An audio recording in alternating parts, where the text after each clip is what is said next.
comunidades acepten las normas de convivencia que ellos imponen, y bueno, comienza a darse esa dinámica de gobernanza criminal, porque las autoridades del Estado, pues, tienen conocimiento de que esto ocurre y sin embargo no intervienen. Es decir, no hay una evidencia de que haya una complicidad o una participación de las actividades del Estado en estas gobernanzas criminales, pero sí es muy claro que no hacen nada para evitarlas o para cambiarlas. Saben que existen, que están allí, y eso sigue funcionando. Entonces, una de las particularidades del Tren de Aragua es que en el caso de Venezuela ha logrado establecer gobernanzas criminales en al menos 3 territorios muy importantes que controlan. Uno es un territorio que está muy cerca de la cárcel, que se llama San Vicente, es un pueblo que tiene salida a una de las vías más importantes que conecta con todo el occidente del país hasta la frontera con Colombia, y al mismo tiempo también tiene un puerto muy importante que tiene salida al Caribe, y dentro de la misma zona a la que me refiero también hay un pequeño aeropuerto comercial. Y bueno, todas estas ventajas obviamente son utilizadas por el Tren de Aragua para su operación criminal. Adicionalmente, han logrado establecerse también en una zona muy importante, que es la zona minera, lo que en Venezuela se ha llamado el arco minero del Orinoco. El Tren de Aragua logró tener el control, tiene el control del primer yacimiento de oro, o del yacimiento de oro más importante de Venezuela, que a su vez es el 4º yacimiento de oro más importante del mundo. Entonces, el Tren de Aragua controla todo lo que tiene que ver con la seguridad y la explotación minera en ese yacimiento. Ellos no son los dueños de la operación como tal, o sea, ellos son los que controlan toda la logística y la seguridad y toda la vida y todo lo que implica la vida de ese enclave donde hay una serie de mineros y de empresas que están operando. En ese lugar también han implementado gobernanza criminal, una forma de gobernanza criminal según la cual pues, ellos dominan y controlan a toda la comunidad, a los mineros, todo lo que tiene que ver con seguridad, con salud, educación. Ellos deciden todo, y los habitantes de esa zona tienen que someterse a sus reglas. De lo contrario, pues pueden ser hasta asesinados. Esta misma figura también la han impuesto en el oriente de Venezuela, en un estado que es frontera con Trinidad y Tobago. Es un estado que también tiene una salida al mar que le permite una vía hacia Europa y África. Es un estado que se ha caracterizado por tener una importante actividad de narcotráfico desde hace más de 20 años, pero que desde 2017-2018 está controlado por el Tren de Aragua también. Allí también han impuesto gobernanzas criminales y bueno, desde allí desarrollan una serie de actividades delictivas como la trata de personas, el tráfico de migrantes, el contrabando o la comercialización de armas, cobre, combustible, además, por supuesto, del tráfico de drogas, del narcotráfico. Entonces, estos son quizás los 3 enclaves más importantes, además de Tocorón, que tiene el Tren de Aragua en Venezuela. Estas figuras exactamente así no las han podido replicar necesariamente fuera de Venezuela. Quizás hay algo parecido en la frontera con Colombia, en lo que es Villa del Rosario, en el norte de Santander, que es donde se ha establecido también el Tren de Aragua. Entonces allí imponen de alguna manera una cosa parecida, sin embargo no han logrado establecer las gobernanzas como sí existen en Venezuela, ¿no? En los 3 puntos que mencioné en este momento.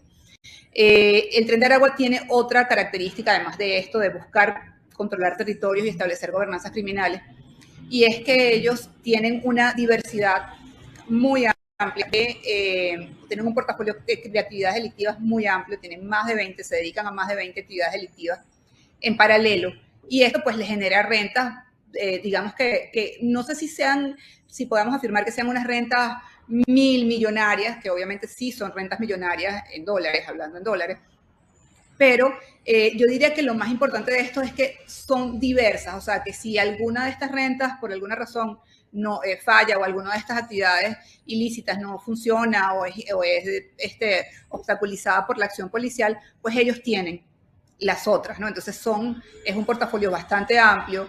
Cuando las autoridades chilenas comenzaron a investigarlo, los definieron como un grupo multipropósito, porque tienen justamente muchas actividades que van desarrollando al mismo tiempo.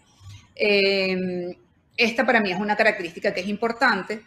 Tienen otras características que a mi modo de ver también les dan cierto poder y cierta fuerza, no necesariamente operan como un ejército armado similar a los carteles mexicanos o a los grupos guerrilleros colombianos, pero sí tienen una capacidad bastante importante de negociación con este tipo de grupos, o sea, con grupos diversos. Entonces, vemos como, por ejemplo, el Tren de Aragua ha establecido alianzas con el PCC de Brasil, según unos reportes de la Fiscalía del Estado de Roraima, que es un estado fronterizo con Venezuela, y pues habla de que existe una alianza con el PCC de Brasil. Esta alianza, entre otras cosas, en un principio tenía que ver con la venta de armas o con el suministro de armas al PCC. Era muy fácil y muy barato conseguir armas en Venezuela, armas de armas largas, y estas armas en Brasil eran mucho más costosas. Entonces ahí comienza una relación que luego, en este momento, por ejemplo, está asociada a la protección de los garimpeiros. Garimpeiros son como los mineros ilegales brasileños que cruzan a territorio venezolano a explotar para sacar oro y piedras preciosas, etc. Entonces, estos garimpeiros, hay investigaciones periodísticas que han identificado que estos garimpeiros son financiados por el PCC, pasan a territorio venezolano, pero en territorio venezolano quien les da protección, quien arma toda la logística para que esa operación de extracción minera se dé, es el Tren de Aragua. Luego vemos también cómo el Tren de Aragua, aunque no necesariamente tiene una alianza similar con el ELN colombiano en la frontera por el estado Táchira de Venezuela y entre Venezuela y Colombia, sí es muy claro que deben tener acuerdos o tienen acuerdos para que ambos grupos mantengan operaciones en esa misma frontera.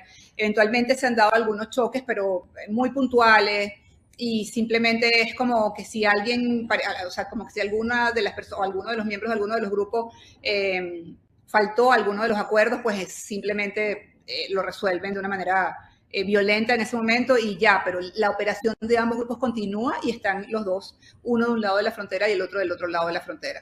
Entonces, esta capacidad del Tren de Aragua de establecer alianzas o de negociar o de pactar con otros grupos que pudieran pensarse que son más poderosos, también es una virtud que los hace fuerte dentro de este escenario de grupos de crimen organizado que hay en América Latina. Luego, hay otra característica que a mi modo de ver tiene el Tren de Aragua y que también le ha dado o le ha permitido lograr esta expansión que ha conseguido en la región, y es que es un grupo que tiene una gran capacidad de adaptación. Es decir, si el Tren de Aragua entra a Brasil y lo que Brasil necesita es que cuiden a los garimpeiros, pues entonces ellos van a cuidar a los garimpeiros. Si Brasil necesita que le lleven armas, ellos le van a llevar armas. Si Brasil necesita, o el PCC, que entren a cometer un sicariato, pues ellos le consiguen el sicario o tienen un sicario disponible. Es decir, de alguna manera son como prestadores de servicio, pero además se pueden adaptar a cualquier actividad ilícita que pudiera estarse necesitando, o sea, dependiendo de la necesidad. Ellos no están... no se restringen a, bueno, nosotros lo que hacemos es traficar marihuana y nos dedicamos también, qué sé yo, al secuestro. No, si tenemos que traficar migrantes, traficamos migrantes. Si tenemos que dedicarnos a la explotación sexual, lo hacemos. Entonces ellos simplemente el negocio que consideren que les puede generar renta, allí se van a meter. Es un poco lo que ha pasado, por ejemplo, en Chile, donde ellos tienen uno de los delitos con el que entraron con más fuerza, es la trata de mujeres, sobre todo mujeres venezolanas migrantes, para la explotación sexual. Porque en Chile, aunque la prostitución es legal, no existía la figura del proxeneta, simplemente había prostitución en la que las mujeres pues se prostituían y pues era su trabajo y ya, no había ninguna mediación. El Tren de Aragua identifica esto, que no hay esta figura de los proxenetas, entra en Chile y establece lo que ellos llaman plazas de prostitución, que además van acompañadas, que son coordinadas por una figura, uno de los enviada por el Tren de Aragua desde Tocorón, y que se encarga de controlar esta plaza o de administrar esta plaza, donde además de explotación sexual, hay extorsiones y hay microtráfico de drogas. Entonces ellos, donde ven que hay una, entre comillas, necesidad o alguna actividad ilícita que puede ser rentable, pues ellos se adaptan y entran en ese mercado.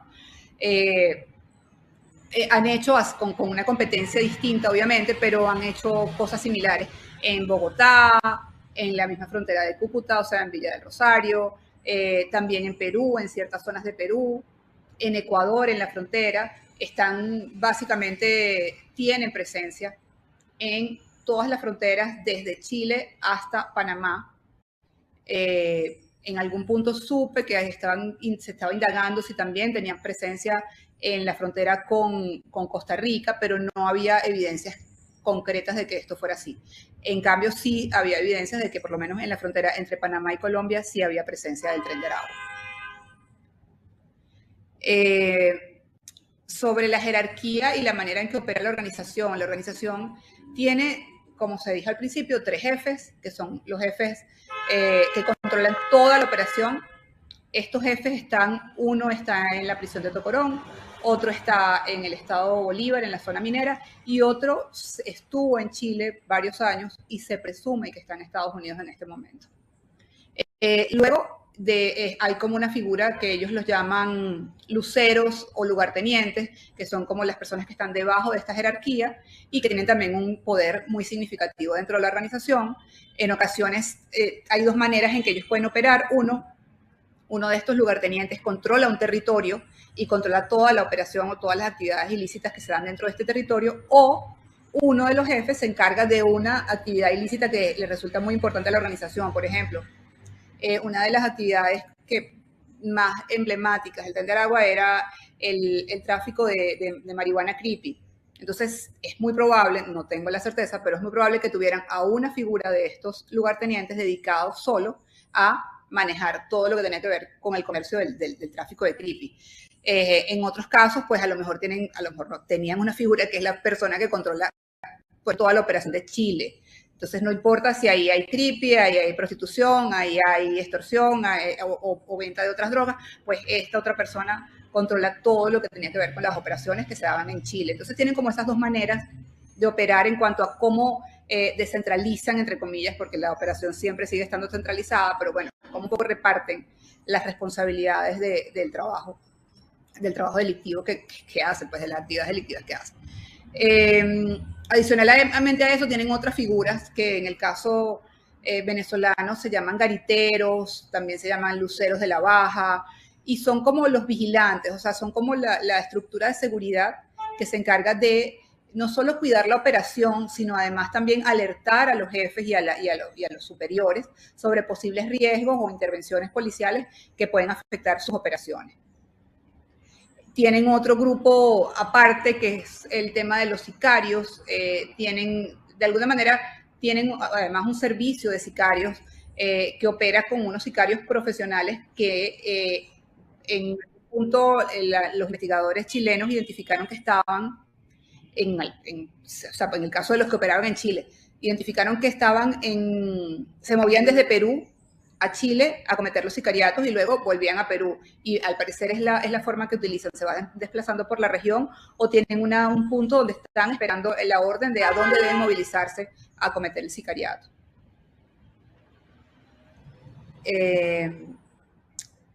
Otra de las particularidades del Tren de Aragua es que ha logrado también en algún momento establecer vínculos y alianzas con bandas nacionales, con otras bandas venezolanas. Entonces, esto les ha permitido también operar, en el caso de Venezuela, en 13 estados. Venezuela tiene 23 estados y en 13 hay presencia y operaciones del Tren de Aragua, no tan importantes como las 3 que mencioné al principio, pero hay presencia de la organización y de miembros de la organización y hay actividades ilícitas desarrolladas desde esas entidades. Básicamente porque han logrado alianzas con bandas locales de estos estados y eso les ha permitido también establecerse y operar allí. Luego también en su expansión internacional han logrado controlar, o sea, aunque ellos, por ejemplo, controlan la operación de la venta de droga en Chile, no necesariamente toda la droga que entra es del Tren de Aragua. Ellos lo que controlan es fijan precios, autorizan a que otros grupos entren y vendan, pero siempre cobrando una comisión. O sea, ellos son los que deciden sobre la operación, aunque puede haber otros grupos que estén vinculados al mismo delito y que no son Tren de Aragua. Igual pasa con la trata de mujeres en el caso de Chile, por ejemplo. Bueno, no sé, quisiera saber si tienen preguntas. Obviamente puedo hablar mucho más sobre esto. De alguna manera el Tren de Aragua, yo creo que es importante que se tenga claro que la operación del Tren de Aragua es una operación que muestra unas dinámicas que a lo mejor no son necesariamente nuevas, pero que para la región son bastante particulares en cuanto a crimen organizado y que los diferencia de otras organizaciones que son quizás más tradicionales y que uno pudiera suponer que tienen mucho más poder de fuego, pero que no lograron tener la expansión visible que ha tenido el Tren de Aragua, que bueno, que lamentablemente se ha convertido en una marca que incluso está afectando a la migración venezolana. Entonces, bueno, no sé si quisieran hacer preguntas, si hay algún punto en particular que quisieran, en el que quisieran que profundizara.